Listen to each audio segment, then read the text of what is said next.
आज के case studies के इस लेक्चर में बात करेंगे पत्नी के ससुराल में रहने की अधिकार की। पत्नी आमतौर पर डोमेस्टिक वायलेंस एक्ट के अंतर्गत ससुराल में रहने का अधिकार मांगती है या पहले से ऑलरेडी वो ससुराल में रह रही होती है और पति चाहता है कि वो ससुराल में ना रहे या फिर वो वापस आना चाहती है तो उसको रहने का अधिकार कोर्ट ना दे दे।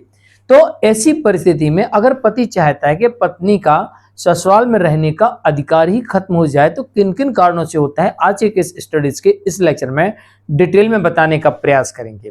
फिर पत्नी कितना भी डिमांड कर ले, पत्नी को रहने पति के घर में या ससुराल के घर में रहने का अधिकार कोर्ट नहीं देगी। दूसरा है कि अगर वो रह रही है तो कोर्ट वहां से जाने के लिए भी कह देगी, यानी कि वो घर छोड़ के पत्नी को जाना पड़ेगा।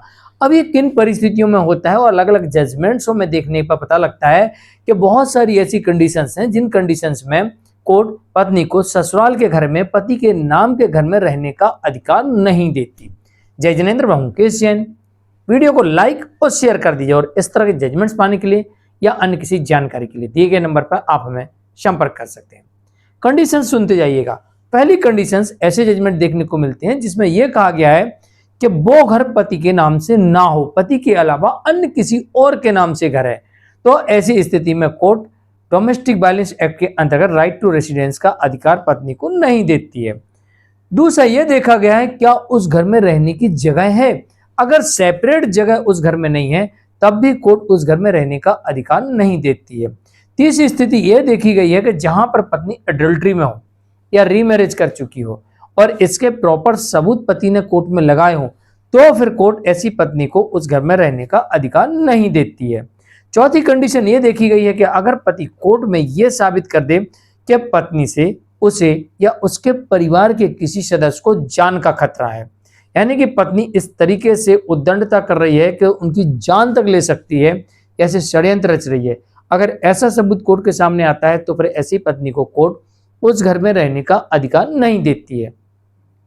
पांचवी कंडीशन ये देखी गई है कि जहां पर पति रेंट के मकान में रह रहा हो और उसमें रहने की जगह नहीं है तो भी वहां पर कोर्ट राइट टू रेसिडेंस का परमिशन नहीं देती है।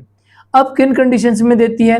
ऐसी कंडीशंस में देती है कि जहां पर पति पत्नी के विरुद्ध कोई भी सबूत न दे पाए, तो ऐसी स्थिति में वहां पर राइट टू रेसिडेंस आमतौर पर कोर्ट दे देती है।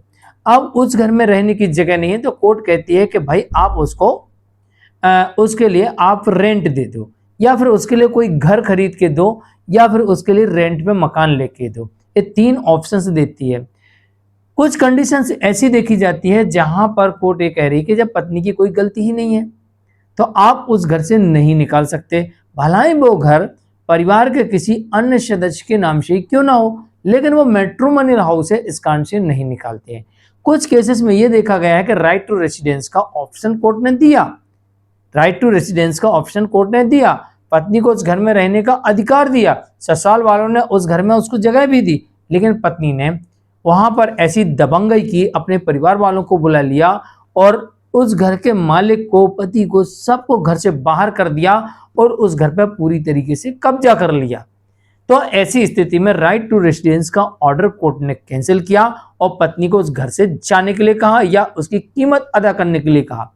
कुछ केसेस ऐसे देखे गए हैं जिन केसेस में पत्नी के नाम से वो घर था लेकिन उसका पूरा का पूरा पैसा पति ने भरा था, तो ऐसी स्थिति में कोर्ट ने ये माना कि वो घर पति का है क्योंकि पैसा उसने भरा है और पत्नी उस घर को बेचना चाहती है, हड़पना चाहती है, पति को घर से बाहर निकाल दिया, तो ऐसी स्थिति में पत्नी को इस घर छोड़ के जाना पड़ेगा और या फिर इसकी कीमत अदा करना पड़ेगी। मतलब इसमें भी राइट टू रेसिडेंस नहीं दिया।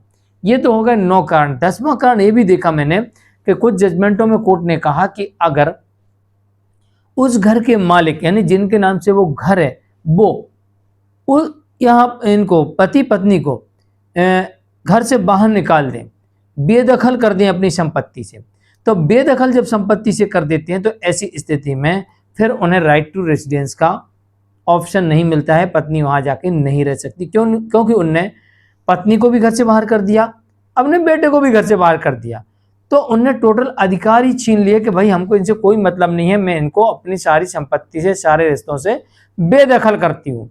तो फिर इसके बाद वहां पर उस घर में जाके पत्नी नहीं रह सकती। ऐसे कुछ मैंने 10 कारण बताए, जिनमें से कुछ कारणों से पत्नी को राइट टू रेसिडेंस मिलता है, कुछ में रेंट मिलता है, कुछ में रेंट का हाउस मिलता है, कुछ में वैकल्पिक हाउस की व्यवस्था की जाती है। और बहुत सारे मामलों में कोर्ट ना रहने की जगह देती है, और अगर उसमें रह रही पत्नी तो उसको खाली भी करवाने का कोर्ट अधिकार रखती है और खाली करवा देती है।